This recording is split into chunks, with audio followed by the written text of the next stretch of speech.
Audio Jungle.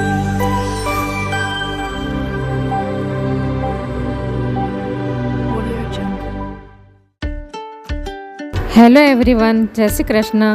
મારી ચેનલમાં તમારું સ્વાગત છે. તો આજે હું શિયાળા સ્પેશિયલ હેલ્ધી અને શરીરમાં ગરમાટો લાવી દે તેવું મિક્સ વેજીટેબલ સૂપની રેસીપી શેર કરવાની છું. ઘણા લોકો વેજીટેબલ સૂપ અલગ અલગ રીતે બનાવતા જ હોય છે. આ રીતથી તમારું વેજીટેબલ સૂપ સરળ રીતે અને પરફેક્ટ ટેસ્ટ સાથે બનશે. ચેનલ પર નવા હોવ તો જરૂરથી ચેનલ સબસ્ક્રાઈબ કરજો, જેથી મારા દરેક વિડીયોનું નોટિફિકેશન તમારા સુધી પહોંચશે. તો આજે હું વેજીટેબલ સૂપની રેસીપી શેર કરવાની છું. તો એના માટે મેં આ લીલા કાંદા, કેપ્સિકમ, કોબીજ અને ફ્લાવર અને ગાજર અને એક મરચું લઈ લીધું છે, અને આ સૂકું લસણ જેને હું પછી ચોપ કરીને નાખીશ અંદર.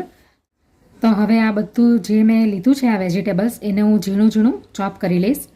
અને તમને અગર બીજા પણ વેજીટેબલ્સ અંદર નાખવા હોય, જેવી રીતે ફ્રેન્ચ બીન્સ છે એટલે ફણસી, બ્રોકલી, જે કંઈ બી તમારે નાખવું હોય એ અંદર તમે નાખી શકો. અંદર તમારી ચોઈસ પર છે એ કે કયા વેજીટેબલ્સ તમારે નાખવાના છે. તો ચાલો હવે આને આપણે ઝીણા ઝીણા ચોપ કરી લઈએ. તો હવે બધા વેજીટેબલ્સ કટ થઈ ગયા છે. તો હવે આપણે ચાલુ કરીએ. તો હવે આપણે ગેસ ચાલુ કરીએ અને એની અંદર 1 ચમચો જેટલું ઓલિવ ઓઇલ નાખીશું. બસ આ 1 ચમચી જેટલું જ નાખવાનું છે. તમે આની જગ્યા પર બટર પણ લઈ શકો, અથવા તો બીજા કોઈ તેલ પણ યુઝ કરી શકો. તો સૌથી પહેલાં આપણે એની અંદર આ લસણ, ચોપ કરેલું લસણ છે, આ ચોપ કરેલું આદું છે અને આ ચોપ કરેલા મરચાં છે. આ 3 વસ્તુ પહેલાં આપણે નાખીશું અંદર. આપણે હેલ્ધી સૂપ બનાવવાના છીએ એટલે એની અંદર આપણે ઓલિવ ઓઇલનો યુઝ કરીશું. આદું, લસણ, મરચાં થોડાક સતળાઈ જાય તે પછી આપણે અંદર વેજીટેબલ્સ નાખીશું. હવે આ લીલા કાંદા છે એને પણ મેં ઝીણા કાપી લીધા છે, એ નાખીશું. હવે ગાજર પણ નાખી દઈશું. આ સૂપ બનાવવાના છે એટલે આપણે થોડુંક ક્વોન્ટિટી એની ઓછી જ લેવાની શાકભાજીની. આ બધું 2-2 ચમચી જેટલું વેજીટેબલ્સ મેં લઈ લીધું છે,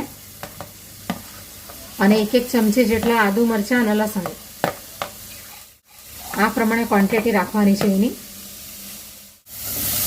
આ બધું વેજીટેબલ્સને આપણે ફાસ્ટ ફ્લેમ પર 2 મિનિટ જેટલું સાતડી લેશું આપણે.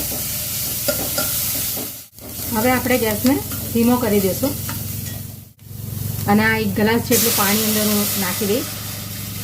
આની અંદર 2 ગ્લાસ પાણી નાખવાનું છે. હવે આપણે એની અંદર સ્વાદ અનુસાર મીઠું નાખીશું અને ઉપરથી આપણે હિંગ નાખીશું 1/2 ચમચી જેટલી. હવે આપણે એને 5 મિનિટ સુધી બરાબર ઉકળવા દેશું. પછી આપણે બાકીના ઇન્ગ્રેડિયન્ટ્સ અંદર નાખશું. હવે 3 થી 4 મિનિટ સુધી આપણે એને બરાબર હાઈ ફ્લેમ પર એને બરાબર ઉકળવા દેશું આપણે.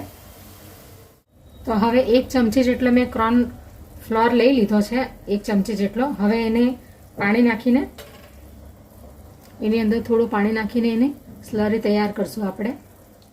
આ રીતે એની સ્લરી તૈયાર કરી લેવાની અને એની અંદર નાખી દેવાની, જેથી સૂપની જે થિકનેસ થઈ જશે સૂપની અંદર. હવે એને પાછું 2 થી 3 મિનિટ સુધી એને ઉકળવા દેશું. તમારે થોડું જાડું સૂપ જોતું હોય તો થોડો કોર્નફ્લોર વધારે નાખવાનો. તો હવે આપણું સૂપ તૈયાર થવા આવ્યું છે. પછી 1-2 મિનિટ થશે તો હવે આ 1/2 ચમચીની અંદર મરી પાવડર છે એ નાખી દઈશું. તો હવે આપણું સૂપ તૈયાર થઈ ગયું છે.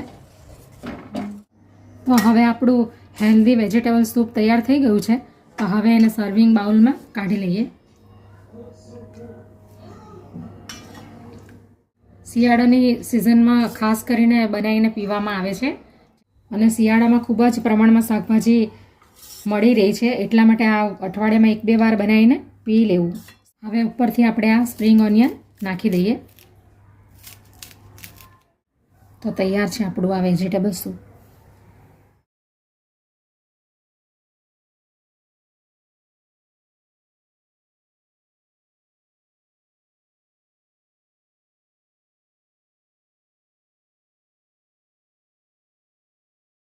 Audio Jungle.